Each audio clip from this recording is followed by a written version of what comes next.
Hello friends, എല്ലാവർക്കും നമ്മുടെ വീഡിയോയിലേക്ക് സ്വാഗതം. അപ്പോൾ കാണുമ്പോൾ തന്നെ നിങ്ങൾക്ക് മനസ്സിലായിട്ടുണ്ടാവും ഇത് ബീറ്റ്റൂട്ട് വെച്ചിട്ടുള്ള കറിയാണെന്ന്. അപ്പോൾ ഓണമൊക്കെ വരാറായില്ലേ, അപ്പോൾ നമുക്ക് നല്ലൊരു പച്ചടി ഉണ്ടാക്കാം. ഇത് സദ്യയിൽ ഒഴിവാക്കാൻ പറ്റാത്ത ഒരു കറിയാണ്. ഞാനിവിടെ 2 ബീറ്റ്റൂട്ട് എടുത്തിട്ടുണ്ട്. അപ്പോൾ നമുക്കിതിൻ്റെ തൊലിയെല്ലാം കളഞ്ഞ് ക്ലീൻ ചെയ്തെടുക്കാം. ഇനി ഞാനിത് എളുപ്പത്തിന് വേണ്ടിയിട്ട് ഒരു മിക്സിയുടെ ജാറിലേക്ക് ചെറിയ ചെറിയ കഷ്ണങ്ങളാക്കിയിട്ട് അരിഞ്ഞിടാണ് ചെയ്യുന്നത്. എന്നിട്ട് നമുക്കിത് വെള്ളം ഒഴിക്കാണ്ട് ഇത് ക്രഷ് ചെയ്തെടുക്കാം. ഇത് നന്നായി അരഞ്ഞു പോകേണ്ട ആവശ്യമില്ല, ഒന്ന് ക്രഷ് ചെയ്തെടുത്താൽ മതി. അപ്പോൾ ലൈക്ക് ചെയ്യാണ്ട് കാണുന്നവരുണ്ടെങ്കിൽ ഒന്ന് ലൈക്ക് ചെയ്യണേ. അപ്പോൾ ഇതെല്ലാം അരിഞ്ഞിട്ട് കൊടുത്ത് നമുക്കിത് ക്രഷ് ചെയ്തെടുക്കാം. അപ്പോൾ ഞാനിതെല്ലാം ഇതേപോലെ എടുത്തിട്ടുണ്ട്. അപ്പോൾ ഇതിൽ കട്ടകളൊന്നും ഇല്ലാണ്ട് നമ്മളിത് ക്രഷ് ചെയ്ത് എടുത്തിട്ടുണ്ട്. ക്രഷ് ചെയ്ത ബീറ്റ്റൂട്ടെല്ലാം നമുക്ക് ഒരു ചട്ടിയിലേക്ക് ഇട്ട് കൊടുക്കാം. ഇനി നമുക്ക് മിക്സിയുടെ ജാറിലേക്ക് 4 പച്ചമുളക് ഇട്ട് കൊടുത്തിട്ടുണ്ട്. ഇനി നമുക്ക് ഇതിലേക്ക് തേങ്ങ ചിരകിയത് ചേർത്ത് കൊടുക്കാം. ഒരു 3/4 ഗ്ലാസ് തേങ്ങ ചിരകിയത് ഇട്ട് കൊടുക്കാം. തേങ്ങ ചിരകിയത് നന്നായി അരച്ചതിന് ശേഷം കടുക് ഇട്ട് കൊടുക്കാം. ചെറിയ ടീസ്പൂണിൽ 1/2 ടീസ്പൂൺ കടുക് ഇട്ട് കൊടുത്ത് അതൊന്ന് ചതച്ചെടുക്കാം.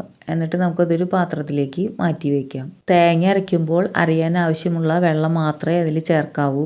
ഇനി നമുക്ക് ബീറ്റ്റൂട്ട് അടുപ്പത്ത് വെച്ച് ഇത് വേവിച്ചെടുക്കാം. അപ്പോൾ ഒരു ലേശം വെള്ളം കൂടി ഞാനിതിൽ ഒഴിച്ചിട്ട് ഇത് വേവിക്കാൻ വെച്ചിട്ടുണ്ട്. ഇനി ഇതിൽ കുറച്ച് ഉപ്പും കൂടിയും ചേർത്ത് കൊടുത്തിട്ട് നമുക്ക് നന്നായി ഇത് ഇളക്കി വേവിച്ചെടുക്കാം. ഇപ്പോൾ ഇത് നന്നായി തിളച്ച് വന്നിട്ടുണ്ട്.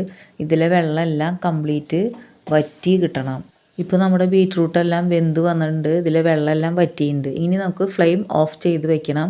ഇനി ഇത് തിളപ്പിക്കാൻ പാടില്ല. അപ്പോൾ നമുക്കിത് ഇനി നന്നായി മിക്സ് ചെയ്തെടുക്കാം. ഇപ്പോൾ നമ്മൾ ഫ്ലെയിമൊക്കെ ഓഫ് ചെയ്ത് വെച്ചേക്കാണ്. ഇനി നന്നായി ഇതൊന്ന് മിക്സ് ആക്കി എടുക്കണം. ഈ ചട്ടിയുടെ ചൂട് കൊണ്ട് തന്നെ ഈ തേങ്ങയെല്ലാം ചൂടായി കിട്ടും. ഇപ്പോൾ ഞാനിതെല്ലാം നന്നായി മിക്സ് ആക്കി എടുത്തിട്ടുണ്ട്.